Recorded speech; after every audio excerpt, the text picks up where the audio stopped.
front of everyone. Get out of my way. Alright, your audio on me. Don't talk. I want you on here. I want him. Just gonna hear you. I will hear you. You're not good. How are you? I'm good.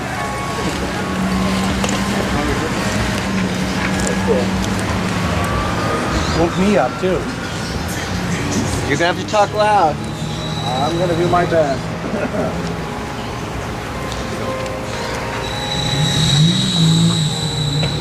All right, we'll see how my voice does. Okay, so we're gonna have our plant walk. What we're gonna do is we're gonna start here.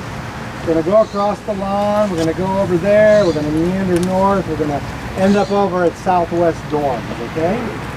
We're gonna go through several species of trees and shrubs, and we're gonna learn their common name, their scientific name, the phylum they're in. We're gonna learn all the way around. We're gonna learn a little bit about them, okay?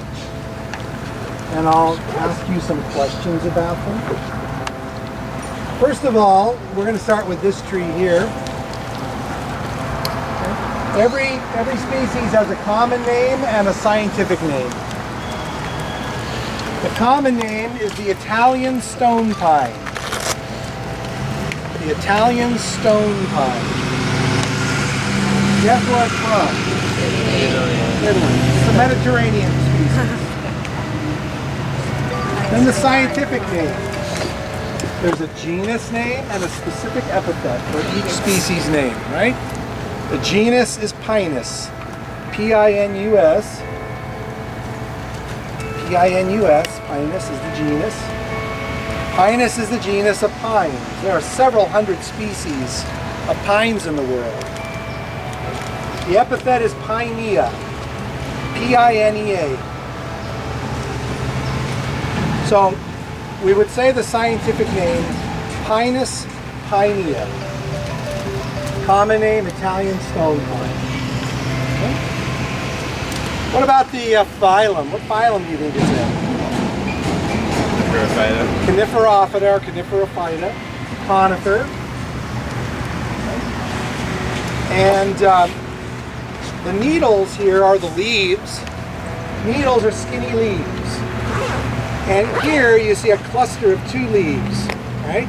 And they're held together by a little collar at the top. That's called a spur shoot, S-P-U-R, a spur shoot. So really what I'm holding here is a little shoot that has a stem and two leaves. The stem is this little short thing at the top. So the leaves don't fall off this tree, the shoots fall off. These are shoots. If I pluck off one of these needles, now that's one leaf. So, the number of needles in a cluster varies with different species of pines. I would say the most common numbers are 2 and 3 per cluster. These have 2. You'll also see pines that have 5, and then you'll see some that have just 1, or some that have 4. 1 and 4 are rare. 2 and 3, most common. 5, probably second most. Okay. This is what? Is this a male or female structure? Female. Female. So it's a seed cone or a female cone or a megastrobilus. These flat things are the scales or ovuliferous scales, and they bear the ovules, 2 per scale. So the ovules turn into seeds once they're pollinated and fertilized, and the seeds have fallen out. The pollen or male cones, they would be way up there. They're very small and papery. They fall apart. They release pollen, and that's it. Okay? So pollen would go from the pollen cone to the ovule, picked up on the pollination droplet. Pollen tube would grow. Eggs would be fertilized. You get an embryo, and then you get a nice seed out of that, right? Is this a sporophyte or a gametophyte? Sporophyte. Sporophyte. Where are the gametophytes? Point to them. Where would they be? Here or up there? They'd be in those cones, right? They'd be in the pollen and the seed cones. The pollen cone, they'd be in the pollen grain. It'd be the male gametophyte, and the female would be the megagametophyte in the seed. Right? So if you eat pine nuts, you're eating the megagametophyte and the embryo. Right. Okay, let's go over here.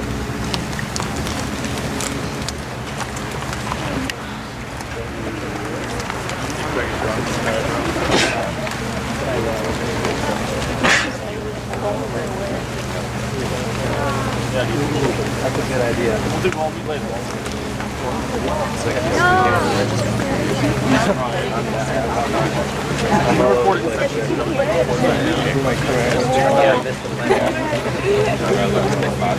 Video has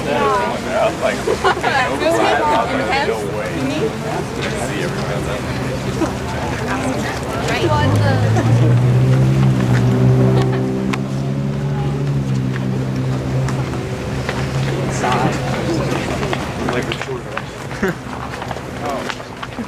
I'm just trying to find stuff.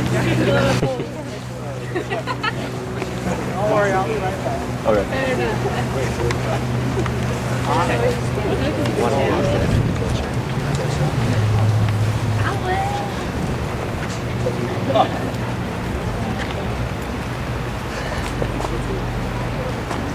Around. So yeah, let's meet on the south side over here. Oh boy. Let's go inside the tree. Hey. Okay, so these are the cones. Well, it's really one cone. This is a female cone. So this is the mature female cone. It's woody, hard. Does this look like a pine cone? Sorta. The scales are not flat though. They're kind of wedge shaped or thumbtack shaped. They're a little different shape. This is the young female cone before the scales have separated. This little young one would have baby seeds in there. And then when it gets older, it separates and releases the seeds. The male cones, if you look on these branches, they don't look like much. They look like these little swollen tips. Little swollen tips on these, light green. Those are the male cones. They don't look like much at all. And they're not releasing pollen yet. The little swollen branch tips is all you're really going to see for the male. Maybe just a millimeter or two long. Now, what do the leaves look like on this tree? Well, the leaves are very hard to see. They're very, very small and scale-like. What you're seeing really are the branches, and they're clothed with these very tiny little scale-like leaves. Almost looks like scales on a lizard or something like that, or a snake. They're not needles, they're scales. So we have a different cone, a little different shape to it, and we have slightly different leaves. This actually puts it in a different family of plants than the pine. They're both coniferophyta, but the pine is in the pine family. This is a different family. This is cypress family. C-Y-P-R-E-S-S. Cypress. Okay, cypresses are related to pines, but they're in different families. Okay? There are two major types of plants in the cypress family. Cypresses and junipers. Cypresses live in warmer climates. They like mild weather. And the female cone is woody and hard, like I just showed you. Junipers, they live in harsh climates like deserts, up in the mountains where it gets really cold or really hot. And junipers have small cones that look like berries. It's actually a fleshy cone. It's called a juniper berry. It's not a berry, but it's a fleshy cone. So it's easy to tell the two apart. Besides the reproductive structures, the plants, a juniper and a cypress, look pretty much the same. Okay. So this is actually a cypress. So the common name is the Italian cypress. Italian cypress. And it's native to the Mediterranean, just like the stone pine is. Genus is Cupressus, C-U-P-R-E-S-S-U-S. C-U-P-R-E-S-S-U-S, Cupressus. The genus for the cypress, and the epithet, second word, is sempervirens. S-E-M-P-E-R-V-I-R-E-N-S. S-E-M-P-E-R-V-I-R-E-N-S, sempervirens. What does that mean? Semper means always, virens means green, always green or evergreen. Evergreen species do not lose their leaves in the winter. They keep their leaves all year long. And most conifers are evergreens. Pines are evergreen, cypresses, junipers. There are a couple of deciduous conifers. Deciduous is where they lose their leaves in the winter and they go barren. For instance, the bald cypress, the larch, and the dawn redwood. These are examples of conifers that lose their leaves in the winter. But all the other ones, most of them are.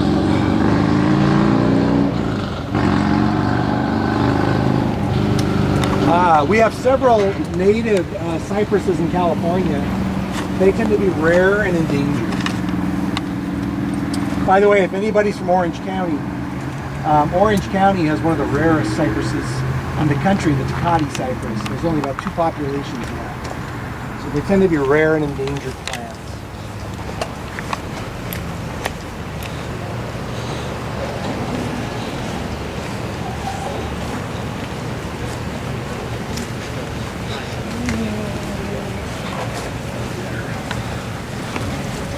Okay, we're going to do this tree.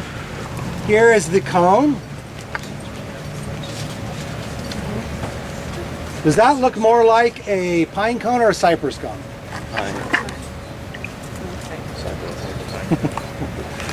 Well, it may be kind of hard to tell, but the scales are kind of wedge-shaped like the cypress. The problem with this is if you look at the leaves, if it's a cypress, it should have scaly leaves, not flat needles. So this one is kind of like a cypress, but it kind of isn't. And this one doesn't fit real well. For many, many years, forever basically, this was in its own family, the redwood family. And then after the DNA was studied, they discovered it's basically a cypress. So today it's in the cypress family. Okay, so it's closely related to the cypress. It's a redwood tree. Redwoods are unusual. There aren't that many redwoods in the world. There is a type of redwood relative in Taiwan. There's one in China. There's one in Japan. And then there's 2 in California, 1 in Mexico, and 1 in the southeast in Louisiana. And outside of that, there aren't many others. There's just a few. And they tend to be kind of unusual trees. This particular redwood is the coast redwood. The common name is the coast redwood. It's native to California from about Santa Barbara County north to the Oregon border. Where you really see a lot of them, where we are here, is in Santa Cruz County and also in Muir Woods in Marin County. We have 2 big populations in those areas. But if you go north of Marin County, you'll get big pockets of them way up in Humboldt County. There's a Redwood National Park up there. Redwoods only, the coast redwood only lives right against the coastline, where the fog trickles in and covers the trees. It's the fog belt, and they do not occur outside of that area. So they're hugging the coast where it's foggy, just in California, and that's it. They occur nowhere else in the world in nature. Of course, we've taken them and grow them everywhere. But in nature, they're only in that one place. So they're kind of, well, they're not rare, but they're limited in their geographic range. There is another redwood in California. That's the giant sequoia. And we'll be seeing that in a little while. Both redwoods are considered to be our state trees. The California state tree is a redwood, and this is one of our redwoods. Okay, so the genus. Genus is Sequoia. S-E-Q-U-O-I-A. S-E-Q-U-O-I-A. Sequoia. A name you've probably heard many times. The epithet is sempervirens, the same as the Italian cypress, so it means evergreen. Sequoia sempervirens, coast redwood. How did it get the name Sequoia? Where did that name come from? It's a commemorative epithet, or a commemorative genus name. It means it's named after a person. The person's name was Sequoia, and he was a Cherokee Indian. He lived in Arkansas in the early 1800s. He was a silver trader. And he noticed that the Europeans that visited his shop had paper and writing. And they could actually read off of the paper. And all of the Native American languages were spoken only. They were not written languages. So the Native Americans were illiterate. They did not have writing. And Sequoia, this man, was so impressed with the writing that he created a written language for the Cherokee language on his own. And it took him many years. And basically, none of the Cherokee people wanted to use it until he proved to them how useful it was. And there's a long story about that, but basically the Cherokee people finally adopted it and it became their written language. And that's the only time in history where an illiterate people created a written language for themselves. So there was a man in Austria named Endlicher. He was a botanist and a linguist. And Endlicher did similar kind of work to Sequoia. He did the same kind of thing, but for the Chinese language. And he created a Latinized version of the Chinese sounds. And Endlicher was so impressed with Sequoia that he named this species after him. The genus he named after the man Sequoia for what he had done. Okay. All right. What else is special about this tree? It's the tallest species in the world. The tallest trees in the world are coast redwoods. And the tallest tree is about 370 feet. And the location is a secret. It's thought to be in Big Basin Redwoods Park in Santa Cruz County. Okay, so it holds the record for the tallest tree in the world. One thing to realize about coast redwoods is they like real mild weather. They can't take super cold weather. The other redwood tree we're going to talk about that we have, it does take cold weather. They're not interchangeable. The wood. These are widely harvested for their lumber. The wood is a very nice color. It's very easy to work with. It's very resistant to weathering and insect attack. So it's used to make outdoor furniture, fencing, decking, and siding for homes. So it's a very popular, it's really the premier outdoor wood product. It lasts for many, many years in the weather. It doesn't need to be finished. And the problem with it is it's extremely expensive. So you guys probably haven't had to build a lot of fences, but someday you may have to do that, and you're going to be absolutely shocked by the price of redwood lumber. Okay. Did you have to build a fence lately? Always. We're talking about regular, constant maintenance.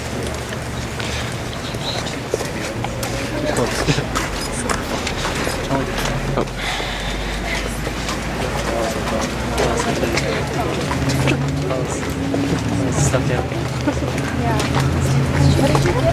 Can I see what it is? It's pretty fat.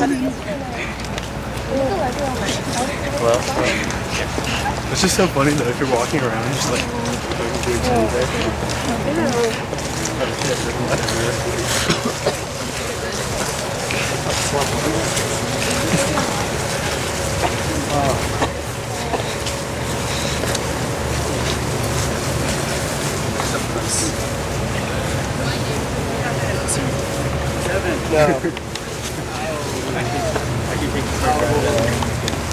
I've never been.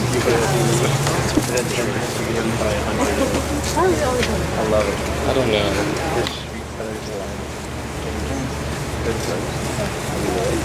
Okay, we're going to do this tree. You guys know about monocots and dicots. Which is this? Monica. It's a monocot. It might be hard to tell, but if you could look at the leaves, they have parallel leafination. The other thing is, if you cut through this trunk, you would find that the wood is fibrous. See all these fibers?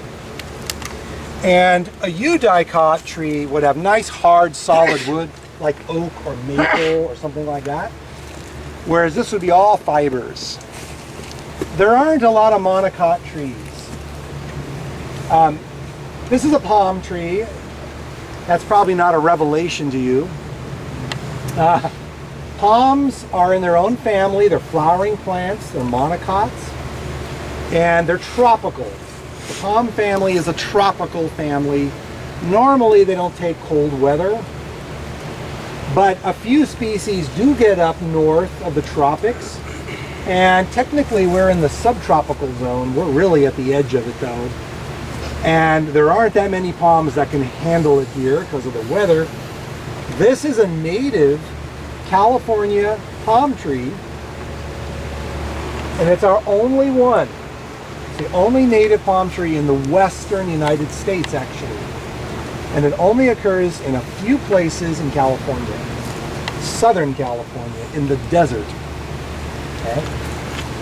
If you go east from California, you've got to go all the way to East Texas before you're going to pick up another palm. And over there, those are called palmettos, and they're real small little things. And then when you go all the way to Florida, then you get larger palmettos there. But so in the United States, you're only getting them in Florida, parts of the Southeast, and then Southern California.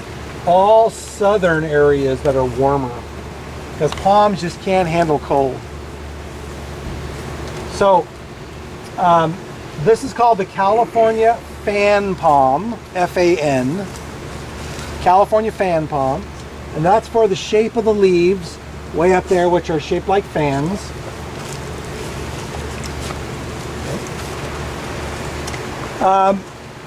What's unusual about this fan palm? What's unusual about the shape of the tree?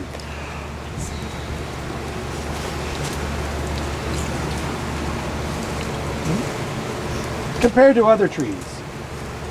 There's no branches. There's no branches. It's an unbranched stem. And at the top, there's one meristem, one growing point, and one set of leaves.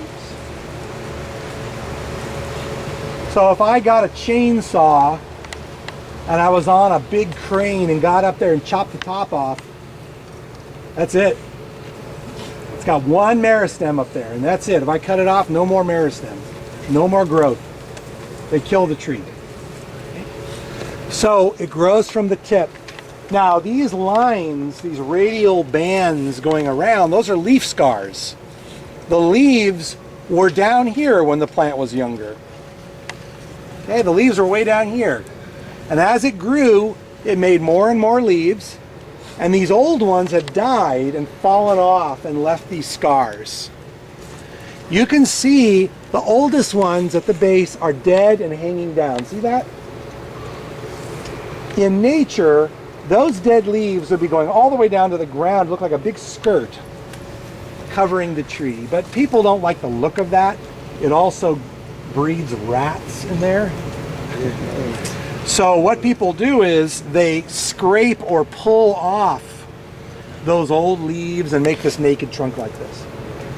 So you'll see Physical Plant out here once or twice a year pulling those dead leaves off to make it look better. But in nature, it's all raggedy looking. There are some places out in the desert where they just light it on fire and it burns all the old leaves off.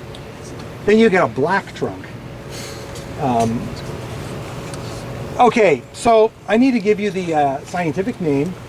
The genus is Washingtonia. Take the word Washington, like President Washington, and put an IA at the end. Washingtonia. Okay. Sorry, Washington. Oh, all right. Sorry about the Nationals. Anyway,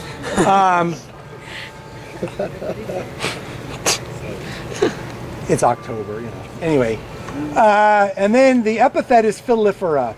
Filifera. Filifera. Filifera. Washingtonia filifera is the scientific name. California fan palm. Okay, the uses. Well, the native Californians, the Indians, use this species for food. The seeds or fruits would drop and they would grind those into a flour and make a bread out of them. They would also cut the young trees and scoop the pulp out of the middle and eat that. Okay. And these were Indians living in the desert. This is native to the deserts of Southern California. You ever heard of Palm Springs? Okay, that's where they occur. There's a big place there called Palm Canyon. And these palms are native to Palm Canyon. Now, in the middle of the desert where you have a bunch of palm trees, what do you call that? Oasis. An oasis. An oasis has water, shallow water, available year-round. These palm trees need water year-round. The only place you get that is in the oasis, where the water table is so shallow that there's water right near the surface, and that's not common in the desert. So Palm Canyon is one example of a native oasis. There's also Corn Springs, out in the middle of the desert, way out in the middle, halfway to Phoenix. And then there's a place called Thousand Palms, which is out in the desert. That's another oasis. There aren't that many, but that's their native habitat. So we have real oases in California, but they're scarce. Okay, let's go over here.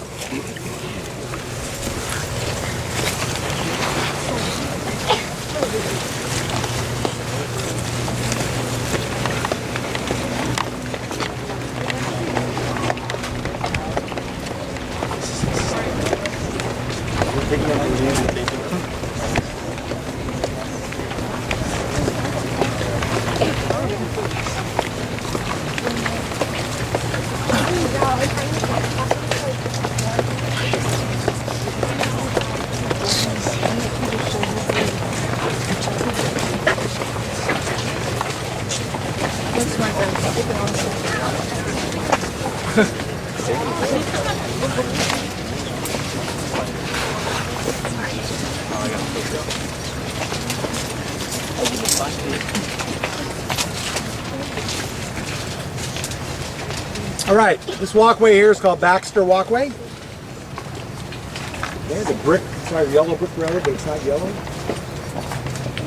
And along Baxter Walkway, on either side, are these trees. These guys. And they're here to be very pretty. This is called the Bradford pear. Bradford pear. That pear is an H-A-R-E? P-E-A-R. Bradford pear. Oh. Pear.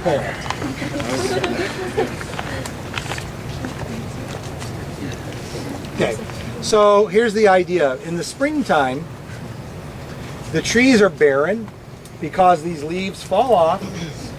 It's a deciduous tree, right? It loses its leaves. In the spring, it'll be completely barren, like a bunch of twigs.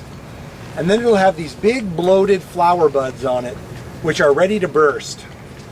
And when they do, all these little white flowers come out, and the trees are covered with thousands of white flowers. And so the whole walkway is just shimmering with white flowers. The problem is they don't smell very good. quite foul actually, but they look great. And then the petals fall off and there's trillions of little white petals flying everywhere. And Physical Plant has to come out and pick all those up. They also have to prune these, and it takes a lot of work to prune these trees. They spend weeks pruning them. Then in the fall, the leaves turn kind of a bronzy color and they start falling off. And up there, when we walk by in a few minutes, we'll see some of them that are turning already and losing their leaves. So they have nice spring flower display and then nice fall color. There are some problems with them. One is they're brittle, and in windstorms the branches break off. Another problem is they get a disease called fire blight. F-I-R-E-B-L-I-G-H-T, fire blight. Fire blight is a plant disease. Fire blight is caused by a bacterium that is spread by honeybees. Honeybees come and visit the flowers in the spring. They have the bacterium on them. They transfer the bacterium to the flowers. Then the bacterium move down the phloem tissue, down the flower stalk, into the twig, down the twig, into the branch, and down, down, down, down. So they start at the tip and they move their way inward. And as it grows, the tissue dies and turns black. And fire blighted branches are all curled up like this and black and dead. And it just progresses down, down, down. So what you've got to do is you've got to prune it out. So if it turned black down to here, you would cut about 6 inches below that into the healthy wood to remove it. And then you would sterilize the pruners in alcohol or bleach, because if you keep cutting, you're going to spread the bacteria all over the place. So pears are really susceptible to fire blight. If you want to grow a pear tree at home, something like a fruiting pear that makes fruits, it's really difficult because they get fire blight constantly, and you'll lose entire limbs of the tree. Pretty frustrating. Now, there's a difference between flowering and fruiting pear trees. All of these are flowering plants. These are eudicots, and they're Anthophyta, they're eudicots. They all flower, but when someone says this is a flowering pear, what they mean is the fruits are like this. This is the fruit.